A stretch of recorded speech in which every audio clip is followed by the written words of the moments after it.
حضرت نے ایک مرتبہ ایک شخص کو دوسرے شخص کی مبالغہ آمیز تعریف کرتے ہوئے سنا تو فرمایا، تم نے تو اس کو برباد کر دیا۔ اور ایک موقع پر کسی سے فرمایا، تم نے تو اپنے ساتھی کی گردن مار دی۔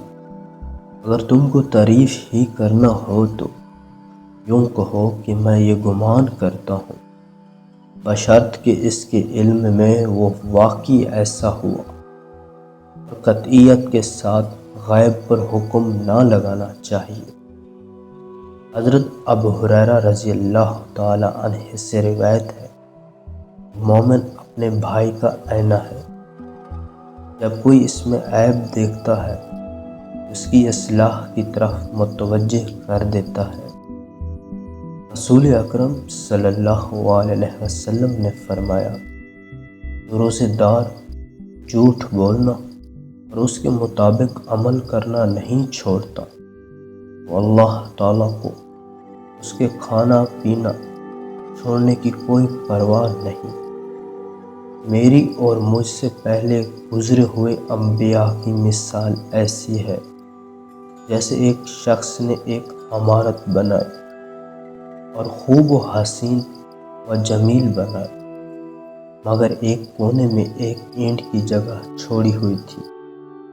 لوگ اس عمارت کے گرد پھرتے اور اس کی خوبی پر اظہار کرتے تھے، مگر کہتے تھے کہ اس جگہ اینٹ کیوں نہ رکھی گئی؟ وہ اینٹ میں ہوں اور میں خاتم النبیین ہوں۔ اگر تم ان باتوں کو جان لو تو مجھے معلوم ہے تو تھوڑا اور ہنسو اور کثرت سے روتے رہو۔ جو شخص اپنی نمازوں کو ٹھیک دیکھ بھال کرے گا تو وہ اس کے لیے قیامت کے دن روشنی اور دلیل بنے گی اور باعث نجات ہوں گی۔ حضرت انس رضی اللہ تعالی عنہ سے روایت ہے، فرمایا، جناب رسول اللہ صلی اللہ علیہ وسلم نے، وہ ساعت جس کی جمعے کے دن امید کی جاتی ہے، وہ عصر کے بعد سے آفتاب ڈوبنے تک ڈھونڈو۔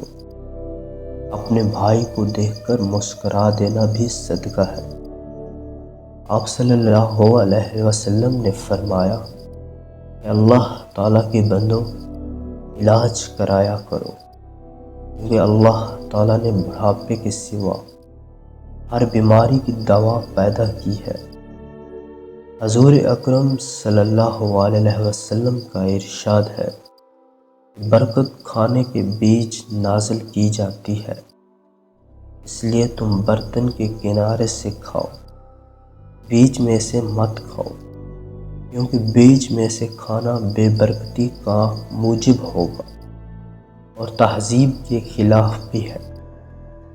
حضرت عبداللہ رضی اللہ تعالی عنہ سے روایت ہے کہ رسول اللہ صلی اللہ علیہ وسلم نے فرمایا، اللہ تعالیٰ سے اس کا فضل مانگو، کیونکہ اللہ تعالیٰ کو یہ بات پسند ہے کہ ان سے مانگا جائے، اور کشادگی کی دعا کے بعد کشادگی کا انتظار کرنا افضل عبادت ہے۔ حضرت انس رضی اللہ تعالی عنہ سے روایت ہے، رسول اللہ صلی اللہ علیہ وسلم نے فرمایا، دعا عبادت کا مغز ہے۔ حضرت ابو ہریرہ رضی اللہ تعالی عنہ روایت کرتے ہیں کہ نبی کریم صلی اللہ علیہ وسلم نے ارشاد فرمایا، اللہ تعالیٰ کے نزدیک دعا سے زیادہ بلند تر کوئی چیز نہیں۔ حضرت ابو ہریرہ رضی اللہ تعالی عنہ سے روایت کرتے ہیں کہ رسول اللہ صلی اللہ علیہ وسلم نے ارشاد فرمایا، تم اللہ تعالیٰ سے دعا کی قبولیت کا یقین رکھتے ہوئے دعا مانگو تو یہ بات سمجھ لو کہ اللہ تعالیٰ اس شخص کی دعا کو قبول نہیں فرماتا اس کا دل دعا مانگتے وقت اللہ تعالیٰ سے غافل ہو، اللہ تعالیٰ کے سوا غیروں میں لگا ہوا۔ جو بچہ ماہ رمضان میں پیدا ہو جائے تو سمجھ جاؤ وہ دین کا پہرے دار اور والدین کا فرما بردار ہوگا۔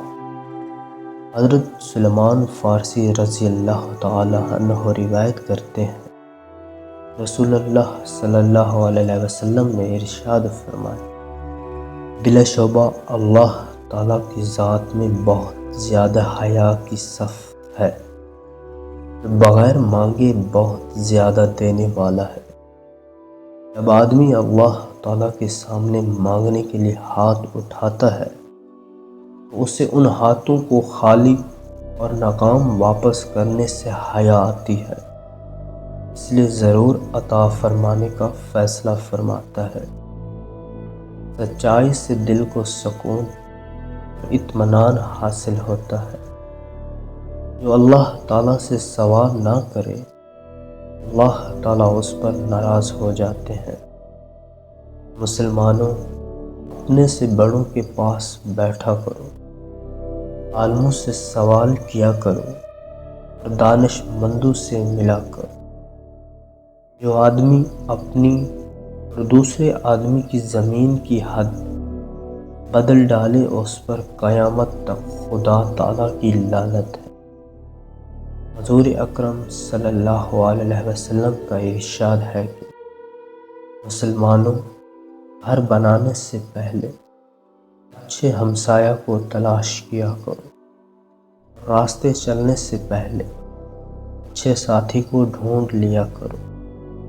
نبی پاک صلی اللہ علیہ وسلم کا ارشاد ہے کہ مسلمانوں، اپنے گھروں کے صحنوں کو صاف رکھا کرو، کیونکہ وہ یہودیوں کا مشابہ ہے جو اپنے گھروں کے صحنوں کو عموماً گندہ رکھتے ہیں۔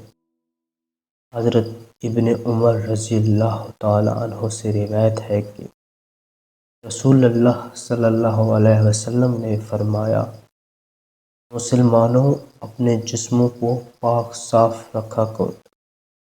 بندہ اپنے اچھے اخلاق کی وجہ سے آخرت کے درجات عالیہ اور اونچے مراتب حاصل کر لیتا ہے، حالانکہ وہ عبادت میں کمزور ہو۔